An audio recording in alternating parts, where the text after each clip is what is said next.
Mangalore,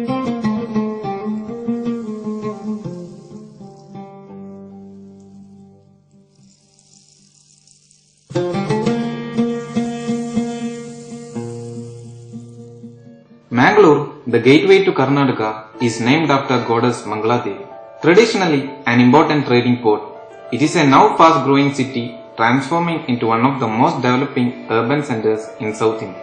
Nestled between the shores of Arabian Sea waters and foothills of the Western Ghats, the city offers spectacular views in addition to beautiful places of religious and historical significance. One has to land here to witness a large number of temples, masjids, churches and Jain basadis coexisting within the city for centuries.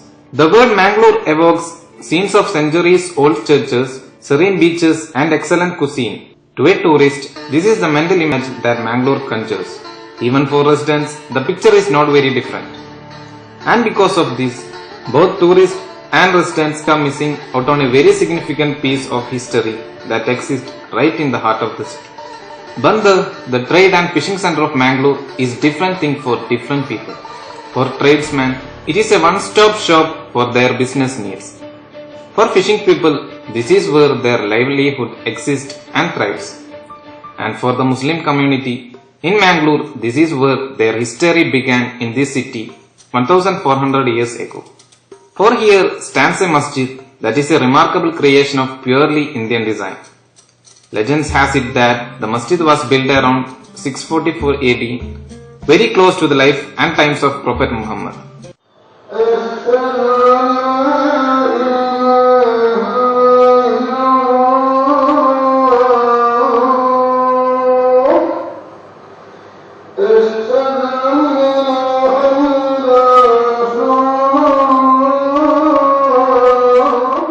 The Arab Muslim traders who landed here on business supposedly built it as there was no place of worship when they were here on their frequent business trips. The message of Islam entered this soil 14 centuries ago, making it the first masjid in the city and third oldest masjid in the entire country.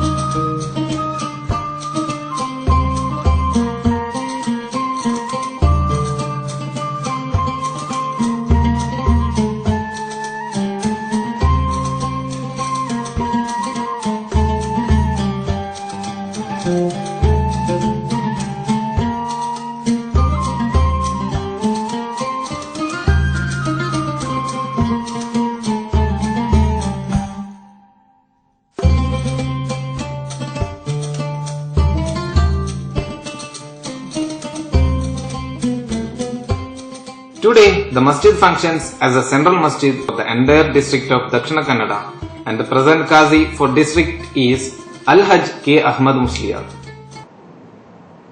ഇത് ഇന്ന് സീനത്ത് ബഖ്ഷ് ജുമാ മസ്ജിദ് എന്ന പേരിൽ അറിയപ്പെടുന്ന പള്ളിയാണ്.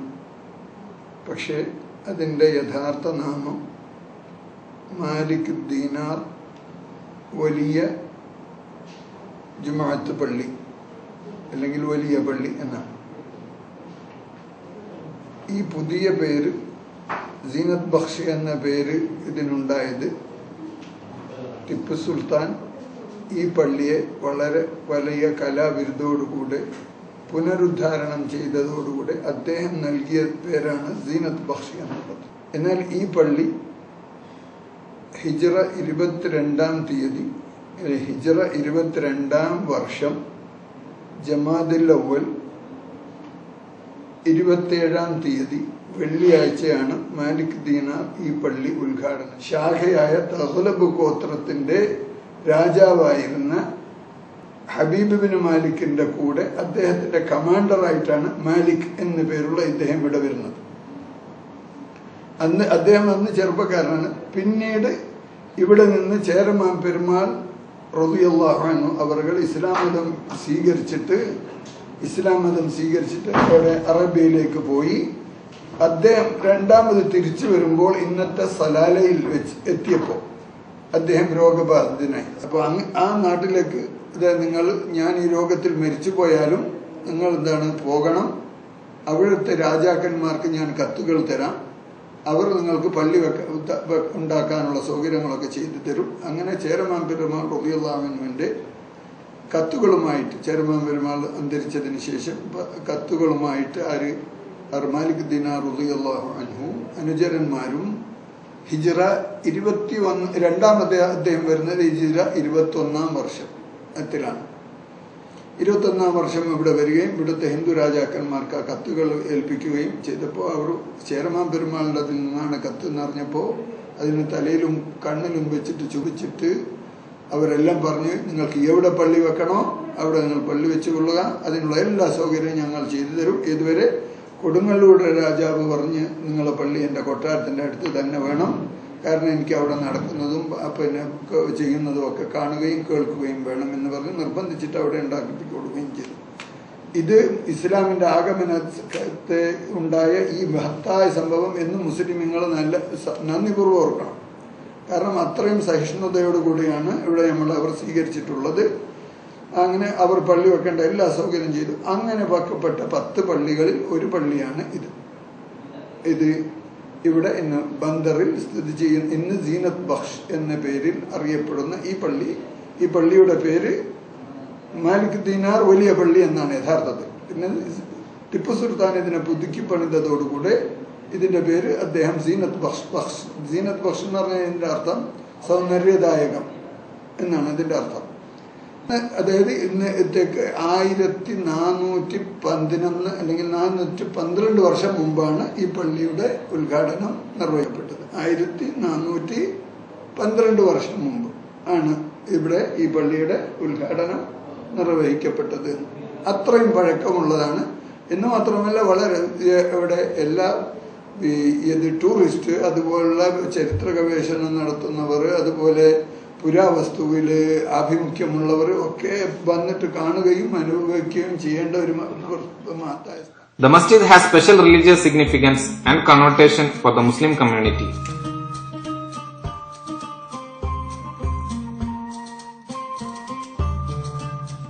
The outward look of the structure would lead a visitor to take it for a large feudal mansion from a distance, or even after getting in it could be mistaken for an old palace of the local chieftain. Most of the material used is of large wooden pillars, all finely carved with designs.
Noted Dakshina Kannada historian Bandwal Ganapati Rao Aigal, who lived in the early part of the 20th century AD, insists that no other masjid can be found with such wooden carving work anywhere else in the country.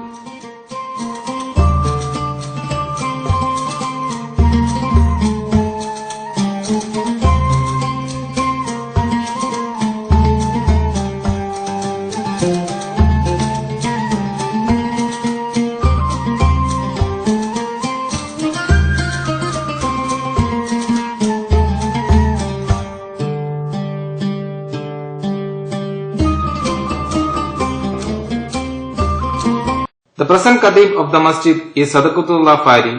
He takes care of the entire prayer services and manages all Masjid rituals.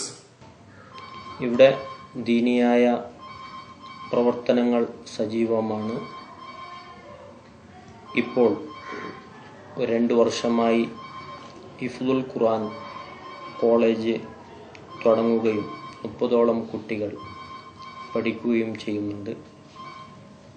ദീനിയായ ക്ലാസുകൾ ദിവസം തോറും രാവിലെ 15 minute, അതുപോലെ ആഴ്ചയിൽ 1.5 മണിക്കൂർ ദീനിയായ ക്ലാസുകളും നടന്നു വരുന്നു. ജമാഅത്തുകളിലൊക്കെ 5 സമയം കൂടുതൽ ആളുകൾ പള്ളിയിലേക്ക് നിസ്കരിക്കാനെത്തുന്നു. ജുമാ ദിവസവും ധാരാളം മുസ്ലിം സമുദായത്തിലെ അംഗങ്ങൾ നിസ്കരിക്കാൻ വേണ്ടി ഇവിടെ എത്തുന്നു. കൂടാതെ എഴുത്തിക്കാഫിന് വേണ്ടി, മനസ്സമാധാനത്തിന് വേണ്ടി ഒക്കെ ദൈനംദിനം വരുന്നവരും അതുപോലെ പള്ളിയിൽ ദിവസം തോറും താമസിക്കുന്നവരെയും നമുക്ക് കാണാൻ കഴിയും. പിന്നെ നേർച്ചകളൊക്കെ പലരും എല്ലാ വെള്ളിയാഴ്ചകളിലും മറ്റുള്ള സമയങ്ങളിലൊക്കെ ധാരാളം നേർച്ചകളൊക്കെ ഈ പള്ളിയിലേക്ക് നൽകാറുണ്ട്. The renovation work was reputed to have been executed by the Tiger of Mysore, Tipu Sultan himself. He is said to have taken care of its entire restoration, decorated with intricately carved wooden pillars during the later half of the 18th century AD, and named the Masjid Zainat Baksh means attractive. Ever since, the presents have undergone expansion, with the highest improvements being made around 1900 AD.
The majestic veranda, a spacious place for prayer, a convenient ablution point, an eye-catching water tank with aquatic growth, all these features would impress any visitor irrespective of caste, creed or class.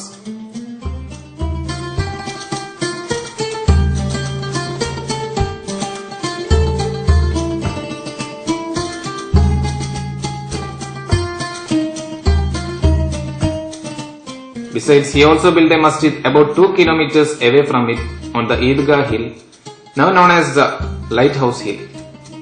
The Eidgah Masjid in front of St. Aloysius College owes its excellence to the ruler of Mysore. Every Thursday, there are special prayers and offerings at the Dargah in the masjid. Not only Muslims, but also people from other religion attend prayer services. They offer money and food at the Dargah in good faith. The believers indulge in a simple but delicious community meal after the prayer as a symbol of unity.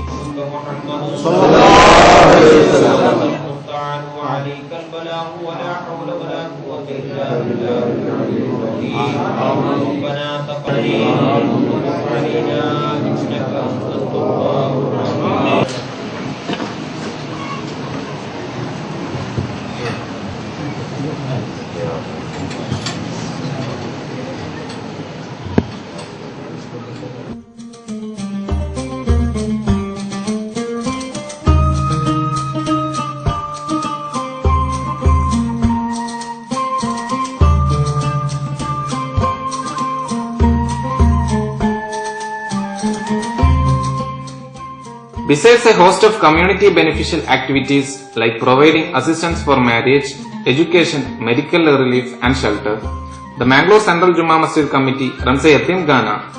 It also conducts burial to the departed destitutes absolutely free of cost.